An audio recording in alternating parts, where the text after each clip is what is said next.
चलो, तो हम लोग यहाँ पर थे कि वो बंदा one side he was in love with a girl, and both where having a huge difference of age difference between their edges, जो जनरली है ना।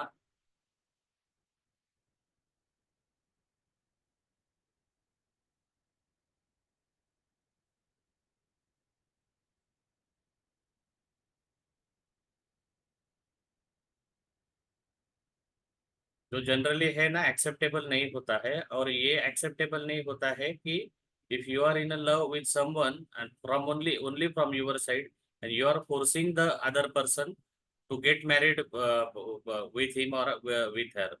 तो ये जो स्ट्रेंज बिहेवियर था ना उसका, तो ये सटीक था, और वो केस में मैंने एटीट्यूड बेजर ये रूब्रिक लगाया हुआ था। अभी ये हो गई एक कंडीशन। सेकंड कंडीशन, कुछ लोग ना ऐसे रहते हैं कि मतलब इंग्लिश में हम लोग इसको ऐसे समझेंगे, it's a mentally extremely odd और एक्सेंट्रिक बिहेवियर। अभी इसमें अगर चले गए हम लोग तो कैसे रहता है कि जहाँ पे शादी का माहौल है, खुशी का माहौल है, और वहां पे जाके कोई बंदा है ना कि ऐसा सीन क्रिएट कर देगा कि जो एक्सपेक्टेड नहीं होता है वो सिचुएशन में। या फिर वो कहीं पे फ्यूनरल में गया हुआ है, और फ्यूनरल में जाने के बाद में वहां पे हंसी मजाक करेगा या वहां पे जोक करेगा जो वहां पे एक्सपेक्टेड नहीं है। तो ऐसा जब उसका बिहेवियर रहेगा तब हम लोग मेंटल लेवल पे एटीट्यूड बिजर ये रूब्रिक लगाएंगे। समझ आ गया? या और भी किसी को कोई है इसमें क्वेरी? नहीं सर, बहुत मतलब अच्छे से जिसको देख समझाया के सर लगेगा आपने। ये पागल है वही मेंटल एटीट्यूड पे जा रहा है। रिपीट करेंगे सर? जिसको देख के ऐसा लगे ये तो एकदम पागल है साला, हाँ, ये मतलब साला यहाँ मैयत में हंस रहा है। वो सिचुएशन पे ना जो जो चीज जरूरी नहीं ना वो चीज ये बंदा करेगा, अपोजिट चीज करेगा वैसी मतलब सिचुएशन। सिचुएशन के एकदम अगेंस्ट करेगा। अगर वहां पर खुशनुमा माहौल है तो दुख का क्रिएट करेगा, या दुख का है तो खुशी का क्रिएट करेगा। एकदम स्ट्रेंज सिचुएशन से हटके अगर रवैया रहेगा किसी का। Correct sir? Okay, yes yes, right right.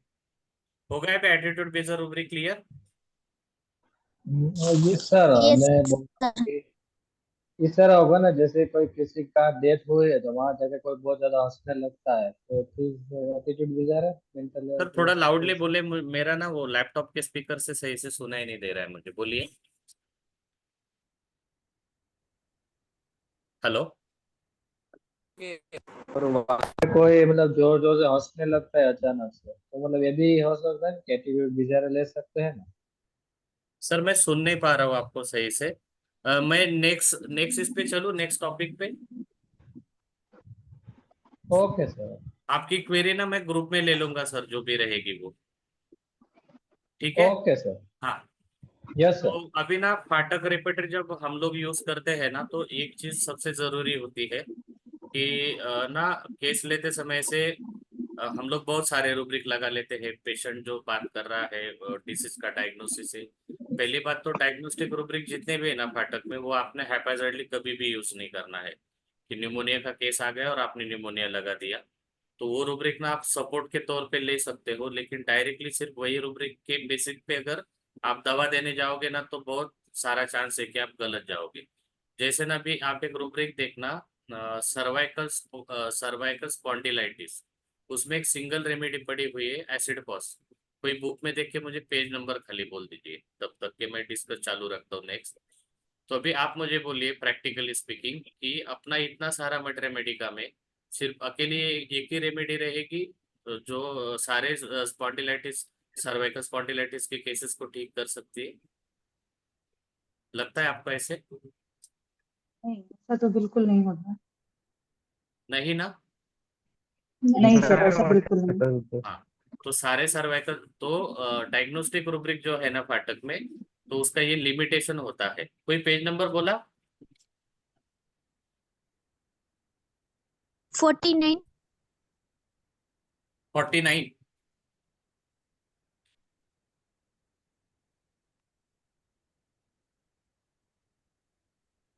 Rubric मिला क्या आपको वहां पे? नहीं सर। नहीं रूब्रिक मिला क्या किसी को? स्पाइनल, नहीं sir, cerebro three spinal six three करते हैं। Page number is 363 sir. Spondylitis cervical, spondylitis phosphoric acid. Cervical, तो वहां पे सिर्फ एक ही यस, रेमेडी पड़ी हुई है, एसिड फॉस। तो ये एक लिमिटेशन होगा, जैसे मैंने आज के टॉपिक का नाम दिया था यूटिलिटी ऑफ फाटक रेपर्टरी। तो आप लोगों ने हर केस में ये लेना नहीं है, और अगर ये लेते रहेंगे तो फेल्योर आपको गारंटेड रहेगा। सेकेंड थिंग, जब भी हम केस लेते हैं ना, तो हर केस में ना एक इलिमिनेटिंग रूब्रिक होना चाहिए। तो अभी इलिमिनेटिंग रूब्रिक होता क्या है? तो आपने जब केस लिया, तो केस लेने के बाद में जैसे हम लोग ना इसमें पढ़ते हैं साइकिल मेथड में, माइंड मेथड जो है कि परसिस्टेंट, प्रीडोमिनेंट, और एक भी है कि ऐसे सिम्टम आपको मिलने चाहिए जो पेशेंट के अंदर हरदम मौजूद होने चाहिए। तो आप लोगों को जब भी आप इलिमिनेटिंग रूब्रिक लोगे ना, तो वो रूब्रिक आपका कॉन्क्रीट होना चाहिए कि वो पूरा जो केस है ना, तो पूरा केस में आपको जो भी दवा देनी है पेशेंट को, वो दवा, ये रूब्रिक रूब्रिक के अंदर जितनी दवा है निकलेगी तो उसी में से निकलेगी। तो आपको पहले डिसाइड करना है कि आपकी हर केस में इलिमिनेटिंग रूब्रिक आप कौन सा यूज करेंगे, किसको कंसिडर करेंगे अपने आपके इंडिविजुअल केस में। और मेरा जो ऑब्जर्वेशन अभी तक रहा है, मेरी जो छोटी थोड़ी बहुत प्रैक्टिस है फाटक रेपर्टरी की, तो इलिमिनेटिंग रूब्रिक अगर आपका ऑब्जर्वेशन में मिला हो आपको, जो कॉन्क्रीट है, वो अगर आप आपके टोटलिटी में डालोगे ना, तो वो रूब्रिक बहुत ज्यादा सटीक रहता है और वो सबसे ज्यादा अच्छे से काम कर पाता है। ये मेरा इंडिविजुअल एक्सपीरियंस है। तो ये कंसेप्ट क्लियर हो गया आपको, इलिमिनेटिंग रूब्रिक किसको बोलते हैं, क्या होता है? सर एक जी बार सर। और बता दीजिए एलिमिनेटिंग। ओके, इलिमिनेटिंग रूब्रिक ऐसा तो सर रूब्रिक होता है, this rubric will be most important rubric in our analysis. हमारा जो टोटलिटी है ना, मान लो आपके केस में जैसे भी पल्स रैपिड ऐसा एक रूब्रिक है। जैसे आज आप ग्रुप में आपने केस देखा ना, तो उसमें मैं कंफर्म था कि मैंने ऑस्कल्टेट किया था और पेशेंट को वॉल्वुलर डिसीज है, ये मुझे कंफर्म था। तो मैंने अभी जो भी रेमेडी देनी है ना, तो वो रेमेडी मुझे ये चाहिए कि हार्ट हार्ट के वॉल्स को इन्वर्ट, क्या वो रूब्रिक में आती हो। और अगर वो रूब्रिक में जो रेमेडी नहीं आएगी, अगर वो दूसरी कोई रेमेडी आगे आ जाएगी, तो उसमें से मैंने देना ही नहीं है। तो मेरा प्राइमरी रूब्रिक हो गया या फिर इलिमिनेटिंग रूब्रिक हो गया, इसको आप प्राइमरी रूब्रिक के तौर पे भी बोल सकते हो। और ये जो रूब्रिक मतलब रहते हैं जो ना, जैसे कि कि ये केस में मैंने कंकामिटेंट जो था ये पेशेंट को, कि जिसको हार्ट डिसीज के साथ में लैक्रिमेशन भी बहुत था, तो ये कंकामिटेंट था। तो जरूरी नहीं है कि ऑब्जर्वेशन जो है कि आपको फिजिकली डॉक्टर को चेक करने के बाद में ही वो रूब्रिक की मालूमात पड़े, जैसे कि पल्स या फिर ऑस्कल्टेशन। इस पे मैंने जो डिसीज डायग्नोसिस बनाया और मैंने लिया कि मुझे प्राइमरी रूब्रिक या इलिमिनेटिंग रूब्रिक में मुझे यही चीज चाहिए, तो ये जरूरी नहीं है कि सिर्फ वही हो। That may be concomitant, that may be cause of that patient, कि उसको क्या कारण की वजह से बीमारी हुई है। That may be any mental condition, और that may be any modality. So यहाँ तक क्लियर है?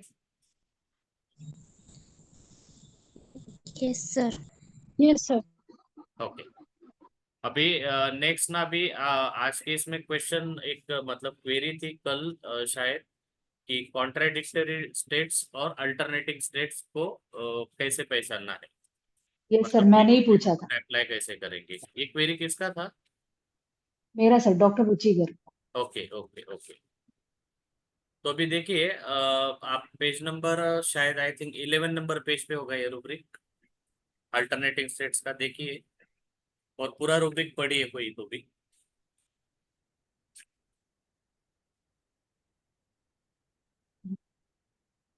Alternating state, yes sir, alternating effects, state, side and metastasis. Okay, तो अभी यहाँ पे देखिए क्या क्या चीजें लिखी हुई है सर ने। अल्टरनेटिंग इफेक्ट्स भी है, इफेक्ट से मतलब हो जाता है अपना परिणाम। उसके बाद में स्टेट से हो जाता है कि पेशेंट अभी रो रहा है, तो बाद में हंसेगा, फिर रोएगा, फिर हंसेगा। तो आई थिंक आपको अल्टरनेटिव स्टेट यहाँ पे पता चल गई, एक एग्जांपल दे दिया मैंने। ये स्टेट हो गई कि जहाँ पे सर ऐसा समझ सकते हैं क्या कि पेशेंट को जिन वजहों से उसको जीवन में तकलीफ मिली है, तो कई लोग होते हैं कि फिर उस स्टेट को अवॉइड करते हैं, पर जैसे उसको जीवन में जिन लोगों ने, जिन व्यक्तियों ने तकलीफ दी है, हाँ, उससे तो उसको दिक्कत है ही है, पर अगर वो उसके घर में आते हैं तो फिर वो उनको अच्छे से बैठ करके खिलाती भी है। तो ऐसा कुछ इस रूब्रिक के नहीं अंदर नहीं ले सकते मैडम, क्या मैं ये इसके चीज? ना सारे एग्जांपल देता हूँ। उसके बाद में आपको ये रूब्रिक क्लियर हो जाएगा। तो यहाँ पे अल्टरनेटिंग इफेक्ट्स हमने डिस्कस कर लिया, हमने स्टेट्स डिस्कस कर लिया, उसके बाद में अल्टरनेटिंग साइड्स हो गए हैं। अभी आप अगर रूब्रिक इसमें जाते हो डायरेक्शंस, डायरेक्शंस ऑफ सिम्टम्स, तो वहां पे भी आपको एक रूब्रिक मिलेगा अल्टरनेट करके। और यहाँ पे भी उसका क्रॉस रेफरेंस आ गया है, कोई बोलेगा, आई थिंक पेज नंबर 97 पे होगा, देखना। यस सर, 97 पेज पे ओके, है डायरेक्शंस। 97 पेज पे है direction of symptoms alternating alteration. चलो उसको क्रॉस रेफरेंस इधर ही दिया हुआ है, ठीक है। तो अल्टरनेटिंग साइड में तो आसान है कि एक साइड से बीमारी होगी राइट साइड में, राइट साइड पे से लेफ्ट में जाएगी। अभी यहाँ पे हम लोगों ने ध्यान इस चीज की तरफ देना होता है कि आप ना स्पेसिफिक ऑर्गन में भी जाके देखना, क्योंकि हम लोगों ने पहले लास्ट लेक्चर में क्या क्या पढ़े थे, क्या सीखे थे कि रूब्रिक का जो क्या बोलते हैं ना, कंस्ट्रक्शन जो है रूब्रिक का, तो उसमें शुरू में साइड दी गई है और उसके बाद में अल्टरनेट भी दिया गया है। तो मान लो आपको पेशेंट को सीधा हाथ में पहले तकलीफ होता है, बाद में मतलब राइट को होता है, उसके बाद में लेफ्ट को होता है। तो आपको पहले जाके देखना है आर्म्स के अंदर। तो आर्म्स में अल्टरनेटिंग अगर नहीं मिलता है आपको, तब आप एक रूब्रिक लगाएंगे। दूसरा चीज, अल्टरनेटिंग में आप इसको कब लेंगे कि आर्म्स का है, अल्टर हो रहा है, वापिस पैरों का भी अल्टर हो रहा है, या एब्डोमेन का पेन भी अल्टर हो रहा है, तो आप अलग अलग 2 या 3 जगह से रूब्रिक ना लेते हुए आप ये रूब्रिक को तब लगा सकते हैं। ये हो गया अल्टरेशन। अल्टरेशन में अल्टरेशन और कॉन्ट्रेडिक्शन, इसमें 2 चीजें जरूरी रहेगी। अल्टरेशन में रहेगा हमेशा एक चीज और अपोजिट चीज, एक चीज और दूसरी चीज, वही एक दूसरे के बीच में अल्टर होते रहेगी। उसके बाद में फाटक सर लिखते हैं साइड्स के बाद में मेटास्टासिस। मेटास्टासिस का रूब्रिक है ना, आप ना ग्रुप में मुझे डाल देना आंसर इसका। मैं एक क्वेरी आपको सबको पूछता हूँ। एक बंदा आया र्यूमेटिक हार्ट डिसीज लेके, और र्यूमेटिक हार्ट डिसीज होता कैसे है कि पहले थ्रोट का इन्फेक्शन होगा और उसके बाद में कार्डियक इन्वॉल्वमेंट हो जाएगी, राइट ना। तो ये हो गया मेटास्टासिस का एक क्लासिकल एग्जांपल।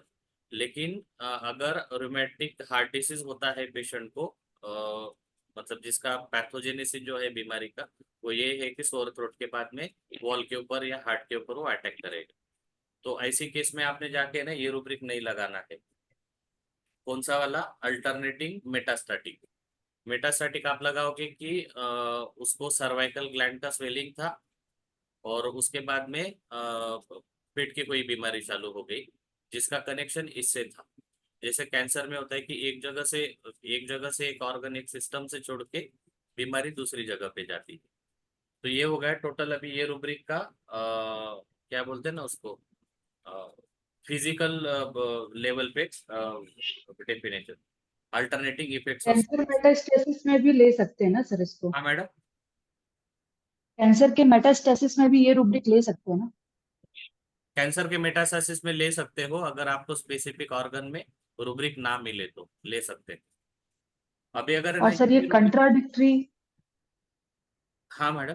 कंट्राडिक्टरी और अल्टरनेटिंग स्टेट वाला, हाँ, अभी इसको यही रूब्रिक के कैसे? ऊपर है ना एक अल्टरेशंस मेंटल करके एक रूब्रिक है। तो आपको मानसिक तल पे जब दिखेगा यस। ना, तो अल्टरेशन कैसे रहेगा?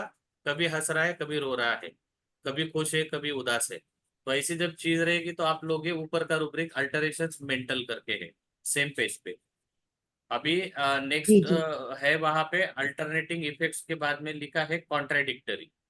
और दूसरा रहेगा कि आपका पेज नंबर बोलेंगे मैडम आप कॉन्ट्राडिक्टरी का? 72 सर, 72।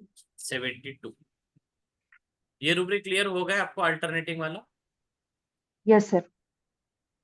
बाकी किसी को कोई उसमें शंका है, कोई query? No sir. Okay. Alternating effects of state है ना, जैसे भी अल्टरनेटिंग स्टेट का मैं एग्जांपल दे देता हूँ। कुछ लोग कभी एक्टिव होते हैं, कभी एकदम लेथर्जिक हो जाते हैं, कभी थर्स्टी होते हैं, कभी थर्स्टलेस होते हैं, कभी उनको ठंडी ज्यादा लगेगी, कभी गर्मी ज्यादा लगेगी।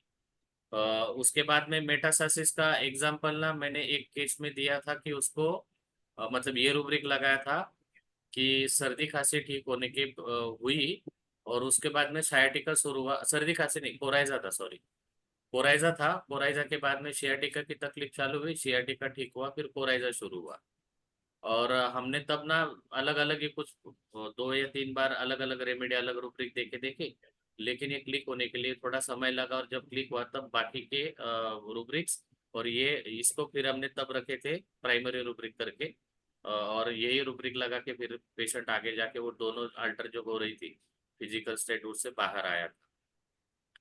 ये हो गया अभी अल्टरनेटिंग इफेक्ट स्टेट का ये rubric clear. I think I am clear up till now. Yes, sir. Yes. Okay, अभी नेक्स्ट है कॉन्ट्राडिक्टरी अल्टरनेटिंग स्टेट्स।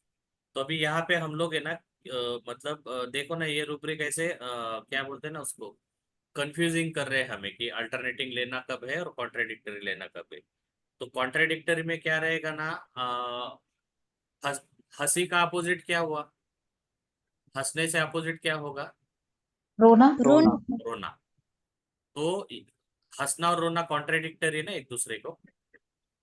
हाँ। मेंटल लेवल पे जब ये स्टेट अल्टर होगी पेशेंट की, जो स्टेट कॉन्ट्राडिक्टरी हो, हंसी और रोना ये कॉन्ट्राडिक्टरी होगा ना एक दूसरे से, लेकिन ये हाँ। जब अल्टर कर रही हो ये स्टेट, तब आपको ये रूब्रिक लगाना है। अभी ये चीज है ना, आपको जरूरी नहीं है कि आप ये चीज यहाँ पे लेके चलो, कहाँ पे, अल्टरनेटिंग में। जैसे भी इसमें ना अच्छे को बुरा कहने वाला, तो उसके अपोजिट क्या हो गया, बुरे को अच्छा कहने वाला। बुरे को अच्छा कहने वाला।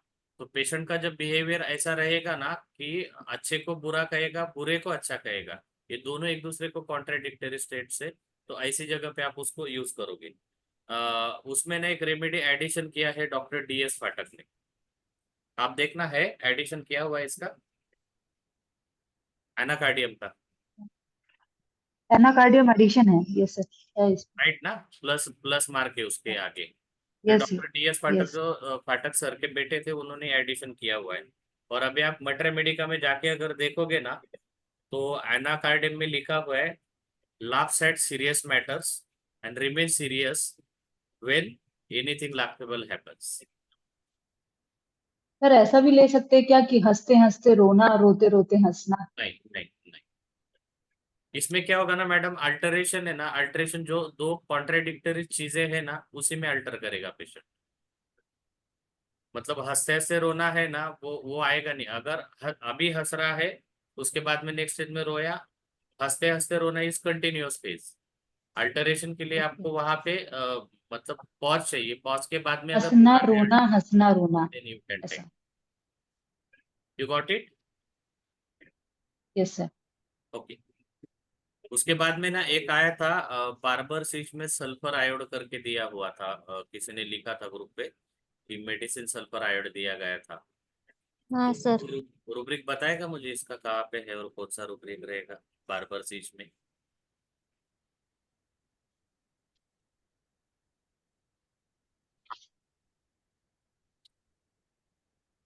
पेज नंबर 32 पे सर, उसका क्रॉस रेफरेंस है each. Page number,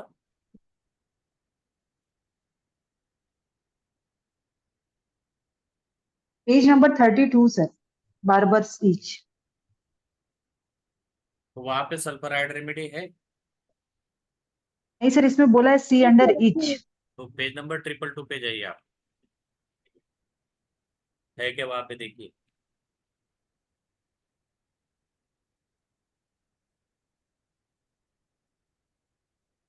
yes sir, sulphur आयोड है इसमें। है ना, तो शायद वो जो डॉक्टर साहब ने केस डाला हुआ था ना, वो हो गया है क्लियर।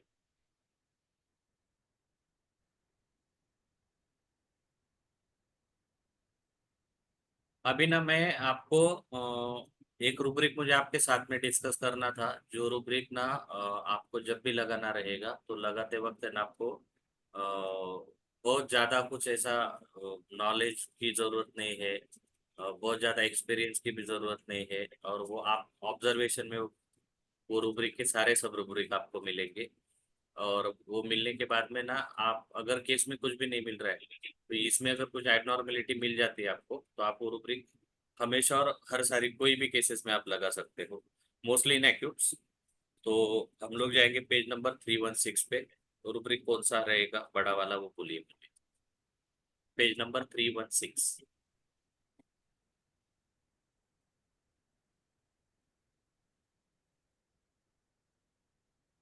तो कौन सा रूब्रिक देखना है?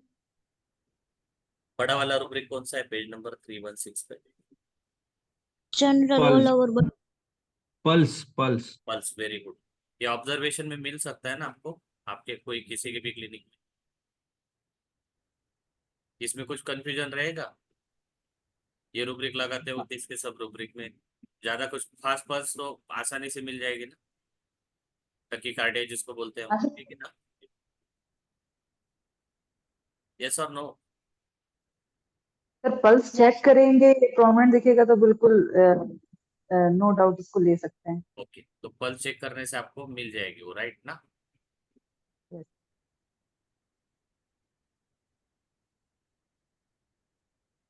Yes sir. ओके, तो अभी पल्स के अंदर आप जाना है। पल्स में एक सब रूब्रिक है डाइक्रोटिक। तो डाइक्रोटिक का मीनिंग क्या रहेगा? डाइक्रोटिक पल्स हम लोग क्लिनिक में कैसे देखेंगे?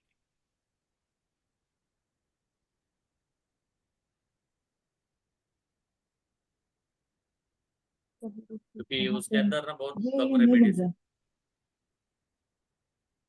है। ये सब रूब्रिक नहीं मिल रहा है सर, कहाँ पे है?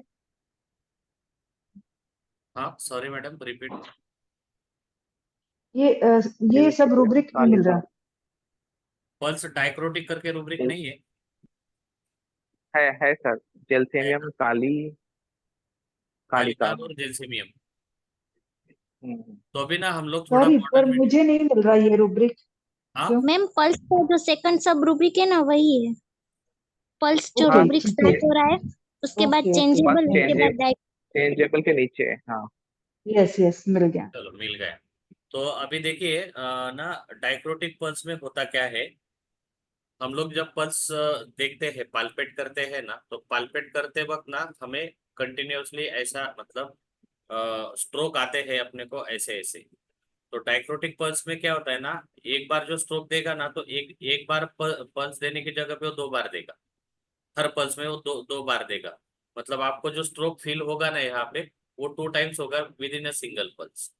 अभी थोड़ा डायग्नोस्टिक वे से हम लोग इसको देखते हैं, क्योंकि फाटक सर एमबीबीएस थे, तो फाटक सर ने कुछ सोच के ही लिखा होगा।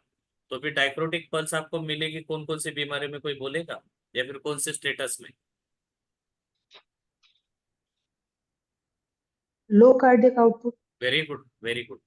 तो लो कार्डियक आउटपुट की जितनी सारी केसेस है, आप बिलीव नहीं करोगे, काली कार पे ना ये कंजेस्टिव कार्डियक फेल्योर के जितने भी केसेस आते हैं ना, तो उसमें अगर आप बाकी कुछ मेंटल और फिजिकल आपको सही से मिल जाते हैं, मैथमेटिका का अगर साउंड नॉलेज है, तो आई कैन एश्योर कि कार्डियक फेल्योर की केसेस, लेफ्ट वेंट्रिकुलर फेल्योर की केसेस, इसमें भी वंडरफुली काली कार बहुत सारी बार रिजल्ट दिया है।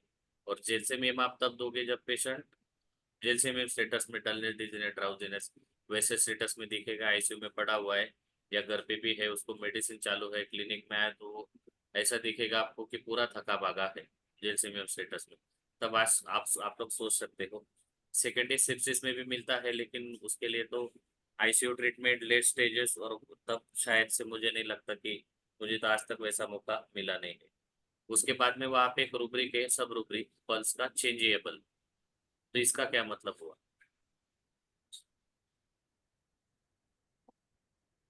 जी pulse changeable. No to pulse are same. No to? Pulse are same. नहीं That sir. means every time अ, feel. नहीं सुहास सर, वैसे नहीं रहेगा इसमें। अ, जैसे डाइक्रोटिक है ना, अपना एक पैटर्न फॉलो कर रहा है, राइट? इंटरमिटेंट जो है ना Hmm. वो बीच बीच वहां पे एक रूब्रिक भी है, सब रूब्रिक देखना आप, इंटरमिटेंट भी है। तो ये Hmm. इंटरमिटेंट और इरेगुलर। इंटरमिटेंट जो है ना वो, मान लो 3 बीट, मतलब 3 बीट आपको लग गए, उसके बाद में चौथा मिस हुआ, 3 लगे, उसके बाद में चौथा मिस हुआ, that will go in intermittent. Irregular में क्या रहेगा ना, कोई पैटर्न फॉलो नहीं करेगी पल्स। मतलब आप 1 मिनट अगर लोगे ना तो आपको कुछ जगह पे ऐसा पता चलेगा कि 15 सेकंड में, पहले 15 सेकंड में पल्स रेट ज्यादा थी, अगले इसमें कम थी, अगले 30 सेकंड के लिए फिर ज्यादा हो गई, कोई पैटर्न फॉलो नहीं करेगा। उसका स्ट्रोक भी जो रहेगा, जब हम लोग स्ट्रोक वॉल्यूम जो रहेगा वो भी कंटिन्यूअस कोई एक पैटर्न में नहीं चलेगा। तो वैसी जगह पे आपने यूज करना है पल्स इरेगुलर। अभी उसमें अगर देखेंगे ना आप रेमेडीज, तो कार्डियक एंगल से मैं बोलता हूँ कि अपोनेट वहां पे लिखा हुआ है, अडोनिस एक कार्डियक रेमेडीज का मैं जिक्र कर रहा हूँ, जो आपको बार बार यूज करने में भी शायद मिल सकती है। कैक्टस है, ग्लोनाइन है, डिजिटेलिस है, मायरिस्टिका है, लैकेसिस है, उसके बाद में फॉस्फोरिक एसिड है, सिकेलकॉर्न, स्पाइजेलिया, स्ट्रोपेंथस और वेरेट्रमविरिड। तो इतना सारा कार्डियक डिसीजेस का जो कॉमन कॉमन रेमेडीज है ना, वो सर ने एग्जैक्टली बराबर वहां पे जाके रख दी है पल्स इरेगुलर में। तो सॉरी, पल्स चेंजेबल है, irregular pulse changeable, sorry sorry.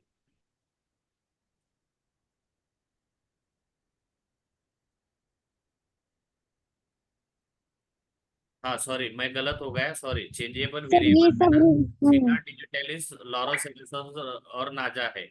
और मैंने जो अभी डिस्क्रिप्शन आपको दिया था ना, वो दिया था इरेगुलर का। इरेगुलर में कोई पैटर्न फॉलो नहीं करेगा, और चेंजेबल वेरिएबल मैंने कभी लगाया नहीं है, सॉरी, मैं गलत हो गया, डाइक्रोटिक हो गया। उसके बाद में उन्होंने लिखा है पल्स रैपिड क्विक फास्ट। अभी यहाँ पे अगर आप जाके देखोगे ना तो आपको रेमेडीज मिल रही है जो कॉमनली अभी रैपिड फास्ट टकीकार्डिया कहाँ पे देखते हैं हम लोग ज्यादातर, कौन सी क्लिनिकल कंडीशन में आता है टकीकार्डिया? फीवर। Fever, very good.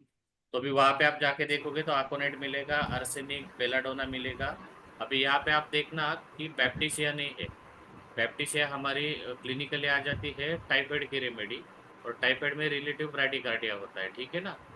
तो एग्जैक्टली मतलब वो क्लिनिकली भी ऐसे मैच करता है। ये चीज़ हम लोगों ने ना क्लिनिकली देखनी होती है कि हम लोग मतलब रेमेडीज क्या लिखी है, पेशेंट को डिसीज क्या है।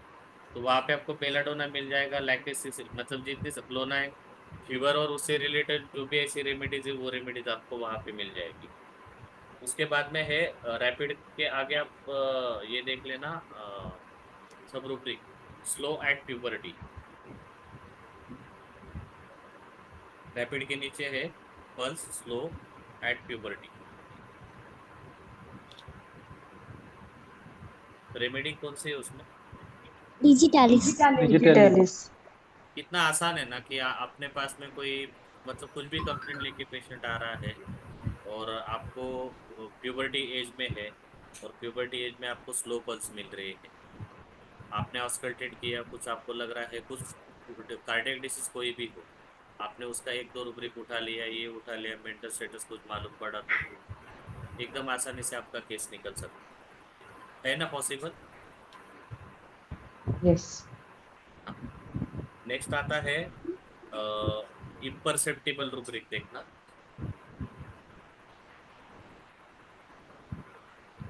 Sorry sir, repeat pulse please. Imperceptible. तो अभी यहाँ पे ना आपको देखो अपोनेट्स, मतलब सारी रेमेडीज ना शॉक में जो रहते हैं ना, अलग अलग टाइप का शॉक, जैसे अपोनेट हो गया, कार्बोवेज हो गया, उसके बाद में टापैकम हो गया। टापैकम ना आपको EMI की बहुत सारी केसेस में हेल्प करेगा अगर आपको टापैकम सही से पता रहेगा। वेराट्रम अल्बम में जो, जैसे हम लोग हाइपोवोलेमिक शॉक अगर बोलते हैं एलोपैथी में, तो वेराट्रम अल्बम का स्टेटस आपको मिल सकता है, कार्बोवेज का भी मिल सकता है। उसके बाद में कैंपोर, और उसके नीचे लिखा है इम्परसेप्टिबल ऑलमोस्ट, और वहां पे सिर्फ 3 रेमेडीज है, अपोनाइट, कैंपोरा और जेंसेमिन। मतलब आपके पास में ऐसा कोई पेशेंट है और आपको सिर्फ कॉज पता है, जैसे अभी अपोनेट का कॉज रहेगा ज्यादातर टाइम मेंटल फियर, प्राइड, मतलब रिलेटेड टू माइंड रहेगा, कि पेशेंट को अचानक से वैसे कुछ धक्का वगैरह लगा हो। उसके बाद में कैंपोरा आप अच्छे से जान सकते हो, जेंसेमिन का सेटअप भी आपको पता रहेगा। मतलब 3 रेमेडी से कौन सा रेमेडी आपको क्विकली देना है, 10 m 50 m पोटेंसी में आप 2 बूंद डाल दीजिए, पेशेंट शायद आपका वहां से बच जाए। क्योंकि ये स्टेटस में अगर आता है तो आपके पास में टाइम नहीं रहेगा कि आप पेशेंट को बोलो कि आप आगे जाओ, तब तक मैं कुछ करता हूँ, राइट ना। Yes sir. Yes sir. उसके बाद में ना पल्स स्लो 6 to 40 बीट्स। कितना प्रिसाइज लिखा है सर ने, देखिए, पल्स स्लो 6 to 40 बीट्स। मुझे कभी लगाने की जरूरत पड़ी नहीं है। सिंकिंग से मतलब ये होता है ना कि अचानक से ड्रॉप हो गई, इतना खाली ध्यान में रखना। तो आप देखना, अगर कभी आपको ये पता चल रहा है तो आप लगा सकते हो। उसके बाद में पल्स स्लो वर्टाइगो विथ एक सिंगल रेमेडी होगी शायद, यस थेरेडियन। Yes sir. आपके पास में पेशेंट है, वर्टाइगो की केस है, मतलब कंप्लेंट वर्टाइगो कर रहा है, आपने पल्स देख लिया है और पल्स स्लो है, आपको कोई रेमेडी समझ में नहीं आ रही है, पेशेंट और कुछ आपको जानकारी भी नहीं दे रहा है, you can have something in your hands to go with. अगर पल्स रूब्रिक में आपको ये पता नहीं हो कि वर्टाइगो सबके साथ में स्लो पल्स है और उसमें खाली थेरेडियन पड़ी है, मुझे नहीं लगता हम लोग कभी वो रूब्रिक लगा पाएंगे और उसको यूज कर पाएंगे। उसके बाद में एक है synchronize pulse synchronize does not with heart, ये प्योर ऑब्जर्वेशन का रूब्रिक है। मुझे इसका कंडीशन कैसे पता नहीं। लेंगे इसको रुब्रिक? हेलो, ये रुब्रिक कैसा लेंगे? Synchronize does not with heart. हाँ, आपने स्टेथोस्कोप डालना है। स्टेथोस्कोप पेशेंट को चेस्ट पे रख दीजिए, चेस्ट पे एक हाथ में पल्स पकड़िए और देखिए कि यहाँ से लपडप मतलब हार्ट कॉन्ट्रैक्ट हुआ, और तुरंत बाद में पहले तो आप नॉर्मल पे देखिए, नॉर्मल की आपको आदत होगी ना, तब आप नॉर्मल आप जल्दी से पिकअप कर पाओगे। एक ही टाइम पे आपको ऑस्कल्टेट भी करना है और पाल्पेट भी करनी है पल्स। उसके बीच में जब आपको फ्रैक्शंस ऑफ मिली सेकेंड्स का जब आपको डिफरेंस पता चलेगा, एक्चुअली ना उसके लिए आपको रेगुलर प्रैक्टिस लगेगा। आप पहले ये प्रैक्टिस करिए, एक साथ में ऑस्कल्टेट भी करना है और पाल्पेट भी करना है। उसके बाद में ना एक अच्छा रूब्रिक है कि जैसे अभी मैंने बोला ना कि पाठक सर ने वो क्या पल्स रैपिड में ना पेप्टिशिया को नहीं रखा है, कि वहाँ पे ना रिलेटिव ब्राडिकार्डिया होता है। तो अभी रिलेटिव ब्राडिकार्डिया टाइफाइड ये बीमारी में होता है, और यही आई थिंक पेप्टिशिया में भी लिखा हुआ है कहीं। लेकिन जब हम लोग देखते हैं कि डिस्प्रोपोर्शनेट पल्स रहेगा फीवर में, डिस्प्रोपोर्शनेट से मतलब क्या हो जाता है ना कि फीवर पेशेंट को 100 है और मान लो उसको नॉर्मली उसका एज के अकॉर्डिंग 100 डिग्री फ़ारेनहाइट फीवर में उसकी पल्स चाहिए 90 to 95 का रेंज रहेगा पर मिनट, और वो 90 से 95 के बजाय वो पल्स रेट जा रही है 100 to 110, या फिर 90 से 95 की जगह पे वो जा रही है 75 to 80। तो इसमें क्या हो जाएगा ना, ये rubric synchronize does not with sorry temperature discordant, pulse temperature discordant. तो फीवर जितना है ना पेशेंट को, उसके अकॉर्डिंग पल्स नहीं रहेगी पेशेंट, तो वो कम की साइड में भी हो सकते हैं और ज़्यादा की साइड में भी हो सकती है। ये बात हमेशा ध्यान में रखना, क्योंकि ना शुरू में मुझसे कुछ बार ऐसे हुआ था कि मैं ना मतलब अपना ना एक दिमाग में कुछ कंसेप्ट रहते हैं, बीइंग अ जनरल प्रैक्टिशनर जैसे मेरे कुछ थे कि फीवर के साथ में टकीकार्डिया होता है या होना चाहिए, और जब भी वो टकीकार्डिया पल्स एक्सपेक्टेड से भी ज़्यादा भागती थी, तब मैं पायरोजन का सोचता था। सेकेंड ऑब्जर्वेशन मुझे बोलना, जब पायरोजन आपको देना है तो आप पेशेंट को पल्स के अलावा क्या देखेंगे ऑब्जर्वेशन में, जिसके बाद में दो चीज़ें हैं ऑब्जर्वेशन में आपको क्या मिलेगा पल्स के अलावा, जिसके बाद में आपका पायरोजन एकदम कंफर्म हो जाएगा, आपको कुछ सवाल ही नहीं करना है पेशेंट। टंग हाँ, कैसी रहेगी? Very good. White wash means white wash नहीं ना madam. Very good, doctor Pushpa Lalwani लिखते हैं ऑफेंसिव ब्रेथ। Very good.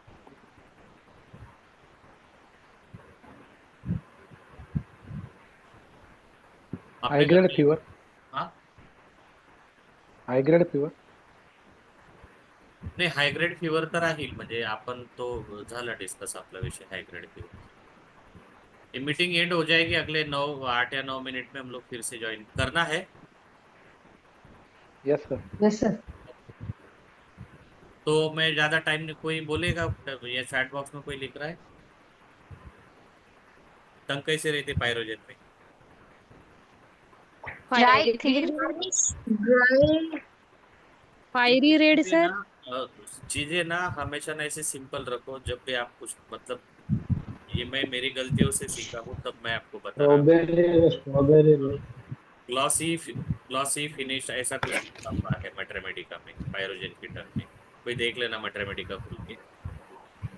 तो मैंने जब पढ़ा था तो मैंने ये ध्यान में रखा था कि वुडन फर्नीचर जो आता है ना, शायद एक 10-15 साल पहले जो सागवान का वगैरह वुडन फर्नीचर आता था, ठीक यस सर, है। यस सर, तो उसमें उस ग्लॉसी फिनिश देते स्मूथ ग्लेज, स्मूथ ग्लेज करके है, एक टंग स्मूथ ग्लेज।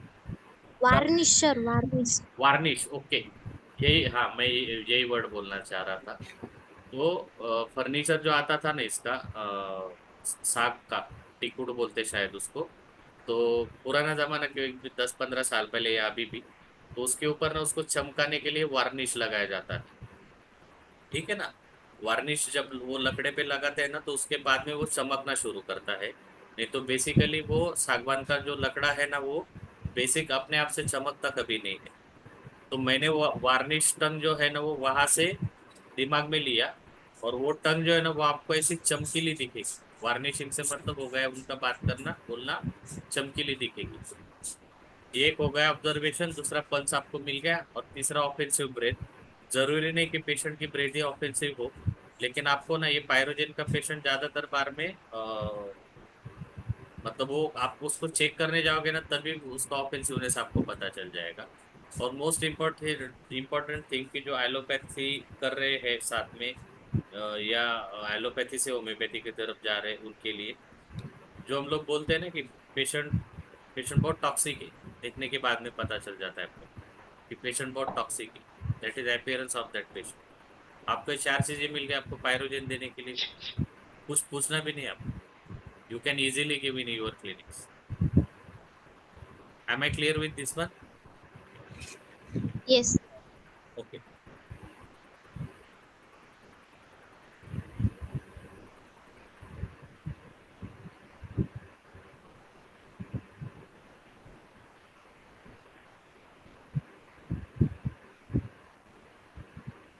ये जो हम लोग बात कर रहे थे ना, ये पल्स जो है ना, वो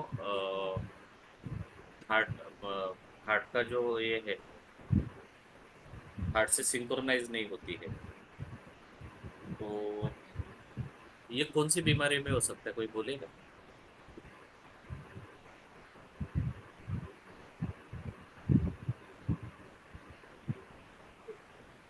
doctor Suhas sir, Suhas sir. Sir, हाँ बोलो ना सर. सर याचं उत्तर सांगा ना मला।